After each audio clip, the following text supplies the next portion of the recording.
thanks to the ESD Association for technical assistance in the creation of this training program. The ANSI ESD S2020 standard is an important document for ESD program development.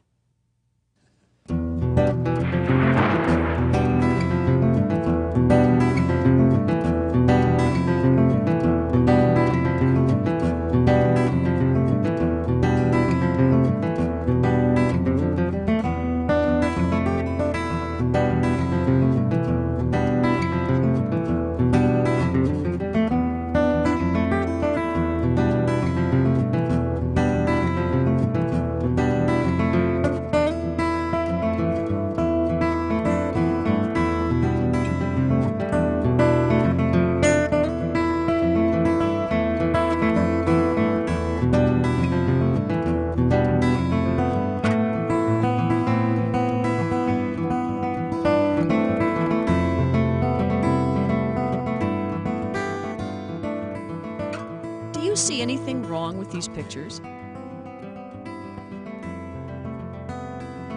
Some of these jobs are being done with unsafe ESD practices.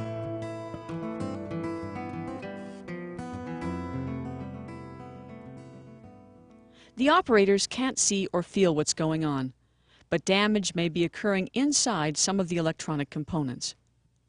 We'll come back to these scenes later in the program and identify and discuss the unsafe practices. This video is about controlling ESD. You'll be introduced to ESD and see how it affects the world of electronics and electronics assembly.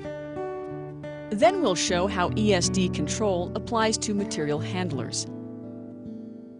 We'll discuss personal grounding and ESD-safe workstations, and follow the flow of devices through receiving,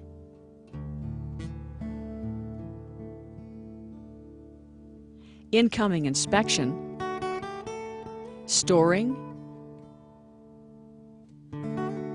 kitting, transporting to and from the production floor, and shipping. The video will conclude with an identification and explanation of the poor ESD practices you saw in the first scenes. ESD is the sudden transfer or discharge of electricity from one object to another. 2000 volts is the lowest level of ESD that most people feel.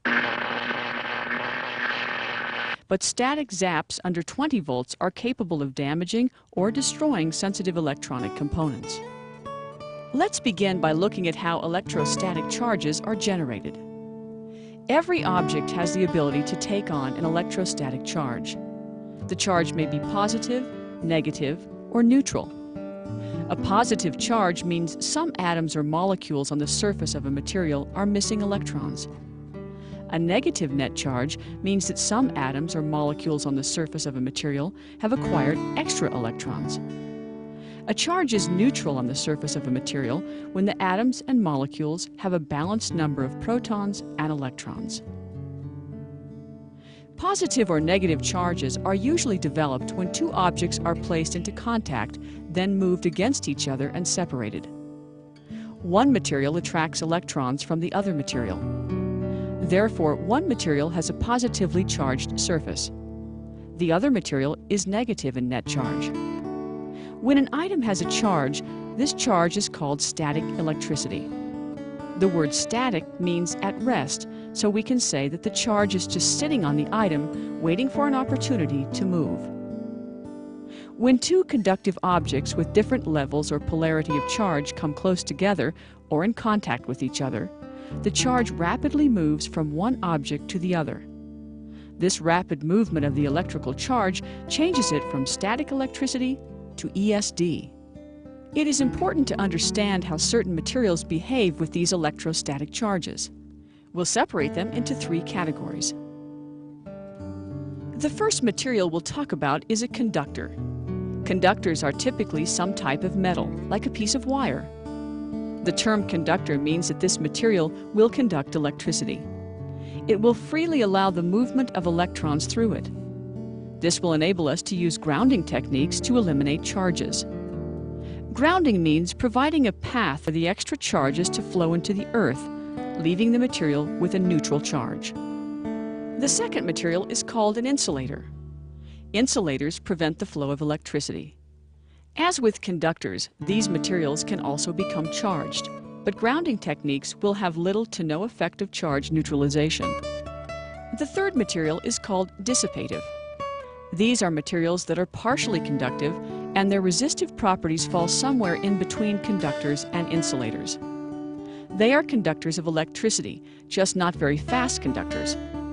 The human body, most electronic components, and static control materials are classed as dissipative. They will allow grounding techniques to be used, but electrical charges are drained slowly.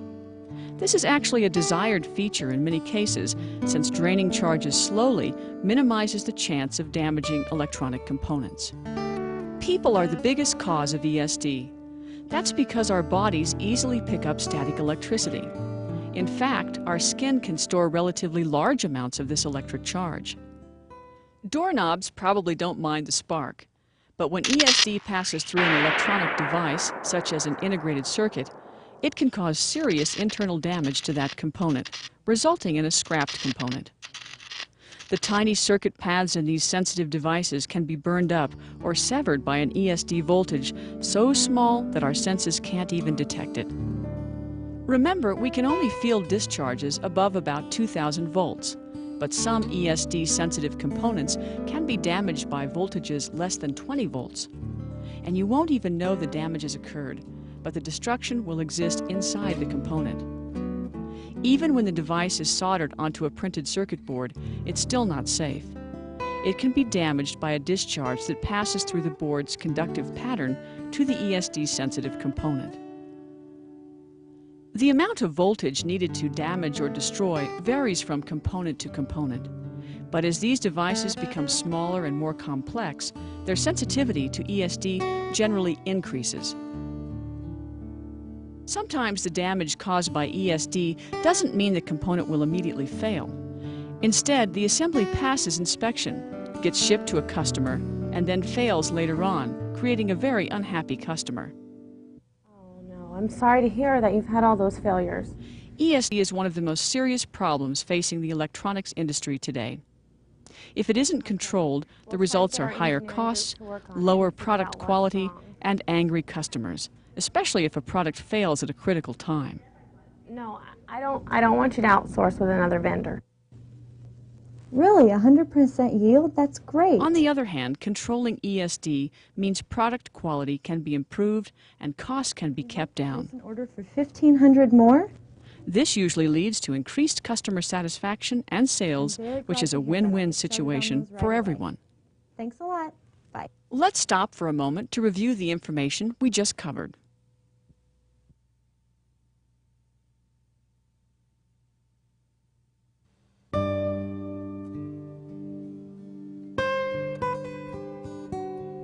The most important thing to learn about controlling ESD is that we are the most important part of ESD control. In order to reduce the risk of ESD damage to the devices, it's necessary to wear personal grounding equipment. The idea is to drain off charges in a controlled manner before they reach the devices. To do that, all conductive surfaces and our bodies need to be connected to a common grounding point. If a static charge comes into contact with any partially conductive surface, this contact safely channels the charge away from ESD-sensitive devices and neutralizes them into the earth or ground. There are several methods used to drain off charges that we might carry into an ESD-safe area or that we may generate while doing our jobs. The most common are the wrist strap and heel strap, also known as the shoe grounder. We'll look at the wrist strap first. Wrist straps are very effective for any operation where people are seated at their workstations. Shoe grounders are not as effective when seated because people may raise their feet when seated and lose contact with the conductive floor. The wrist strap needs to be worn snugly against bare skin. It should be attached securely to a ground wire with a current limiting resistor and some form of quick connect disconnect. The current limiting resistor provides a slow, controlled drain of any charges to limit the current level and prevent damage when the charge is drained to ground. Shoe grounders are designed to connect your body through your sock to a conductive floor or mat. Shoe grounders are very effective for stand-up operations. This eliminates the problem of a long cord from the wrist strap. Most companies and all industry standards require the use of 2 shoe grounders for standing activities and a wrist strap for seated operations. The strap is adjusted so that one end is in contact with your sock and the other end is in contact with the floor. There is enough moisture in your sock to provide a complete electrical connection from your body to ground. Shoe grounders and wrist straps should be tested at regular intervals to make sure they are working properly. Your company will let you know where and how often you should do this. When testing shoe grounders, place one foot on the metal plate and press the test button. The pass light indicates that the device is functioning properly. Remove that foot and test the other foot. Testing both feet at the same time will not indicate a failure unless both straps fail. When testing the wrist strap, remove both feet from the metal plate and use the opposite hand to press the test button. Shake your wrist to check for intermittent failures. If you experience any problem with personal grounding devices, let your supervisor know immediately. Your company may also require you to wear a conductive smock. Conductive smocks are used to cover static generating clothing and drain any charges to ground. It's important to completely button the smock so no part of your clothing is exposed. The sleeves should never be rolled up to the point where underlying clothing is exposed. When conductive smocks are not provided, you'll need to be aware of what you're wearing. Clothing made of cotton rather than wool or synthetic materials will help control ESD. Also, you should avoid wearing loose clothing that drapes down and may come into contact with ESD-sensitive devices.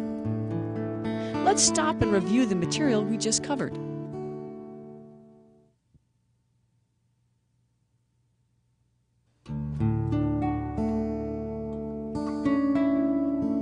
Now let's see how ESD control applies to handling and transporting electronic components and assemblies. The 3 biggest causes of ESD damage in material handling are lack of personal grounding, improper packaging,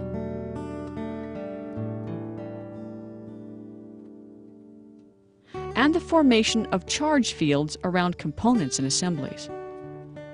Now let's follow the flow of electronic components from the time they arrive at the company until they are shipped out as circuit board assemblies to the customer. The material handling jobs we'll be looking at are receiving, incoming inspection, stockroom storage, kitting, transport to and from production, and shipping. When you take delivery of components, the boxes should not be opened until you are at an ESD-safe workstation and are properly grounded. Although the majority of ESD-sensitive components are in protective packaging, some may not be. The ESD-safe workstation basically consists of a static dissipative work surface and static dissipative flooring or floor mats. One way of controlling ESD at your workstation is to eliminate or reduce the number of static generating materials. What we're talking about here are common plastics, such as hairbrushes and tape dispensers and paper products. These types of non-conductive materials tend to generate and hold static charges, thereby creating electric fields. When a charged object, such as these plastic safety glasses, is brought close to an ESD-sensitive device, the electric field causes charge separation in the ESD-sensitive device. If the ESD-sensitive device then comes in contact with the conductive item while exposed to the field, the device can be damaged. Here are some examples of non-conductive materials that should be eliminated from your work area whenever possible. When it is not possible to remove a non-conductive item, an air ionizer may be used to neutralize charges. This machine blows ionized air into the work area to help neutralize any positive or negative charges that accumulate on non-conductive items or items that are not connected to ground. In spite of all precautions, ESD-sensitive devices will sometimes become charged. Therefore, it's important that they are not allowed to discharge rapidly, since the rapid transfer of a charge to a conductive surface may cause damage. That's why we use the static dissipative work surface. These dissipative materials conduct electricity, but they do it slowly enough to leave the ESD-sensitive device undamaged. Now that you've seen what makes an ESD-safe workstation, let's get back to the components that have been received. ESD-sensitive components generally come from the supplier in ESD protective packaging. The components will be on tape and reel, in tubes, or in trays. There are two categories of packaging available. One type is known as low charging. This may include dissipative and anti-static. The other type is static shielding. The packaging is often a combination of these two types. For example, these ICs are packaged in low-charging tubes that are placed in static shielding bags.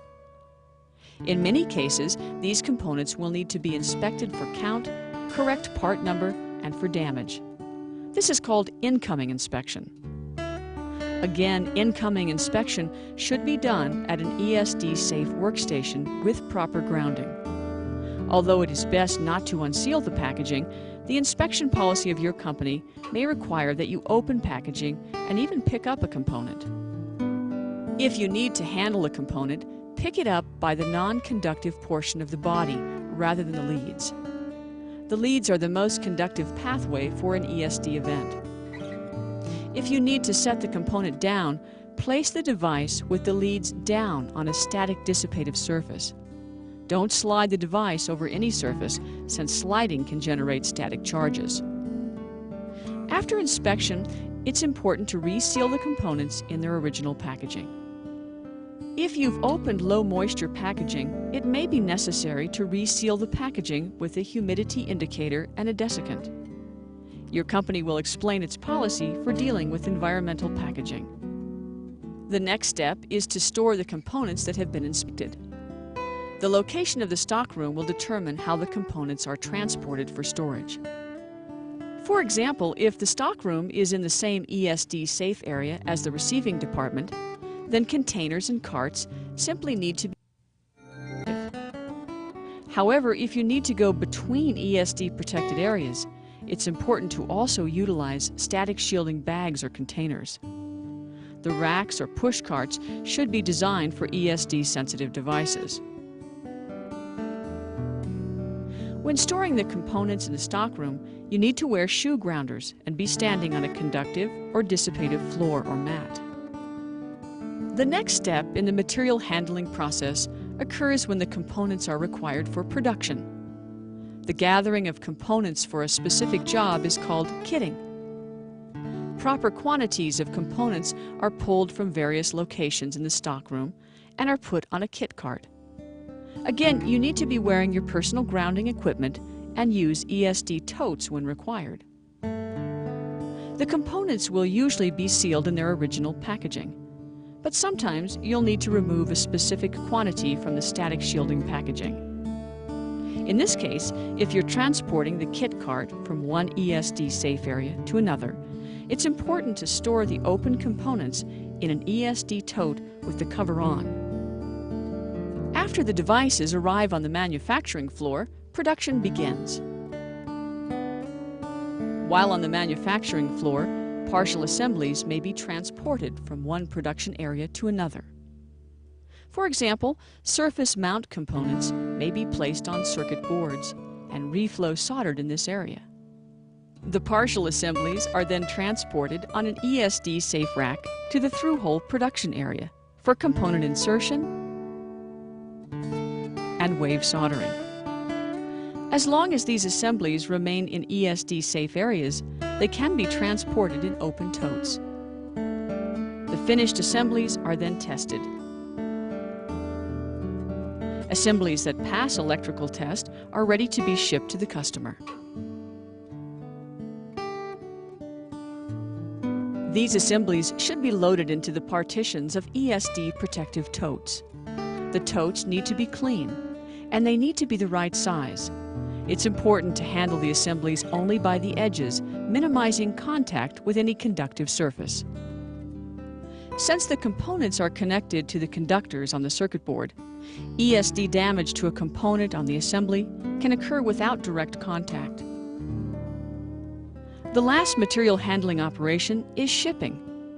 Again, handling of assemblies needs to be done at an ESD-safe workstation with personal grounding. There are a number of methods of properly packaging ESD-sensitive assemblies for shipping. Some companies use static shielding boxes with partitions for the assemblies. Other companies pack each assembly in a low-charging and dissipative bag. This bag is then sealed inside a static shielding bag. Sticking ESD labels on the packaging will inform the customer that these are ESD-sensitive assemblies. We've just looked at a number of ways to control ESD during material handling and transporting. ESD control works most effectively when you assume that all the components and assemblies that you handle are ESD sensitive, even when they're not.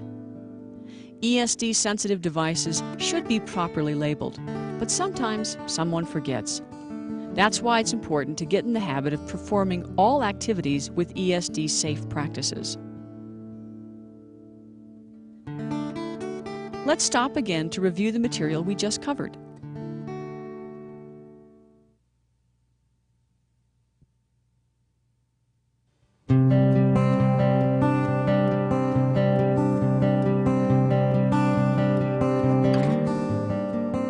Our last section deals with recognizing unsafe ESD practices. Let's take a look at the scenes we watched at the beginning of this video.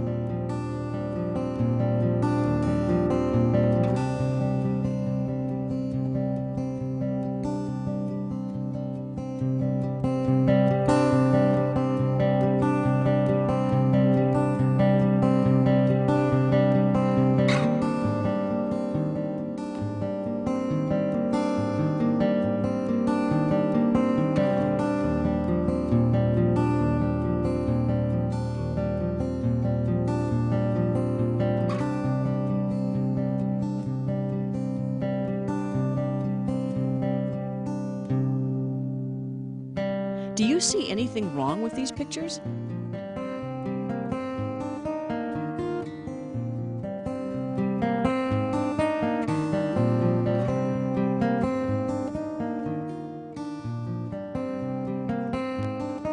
This person isn't wearing any personal grounding equipment.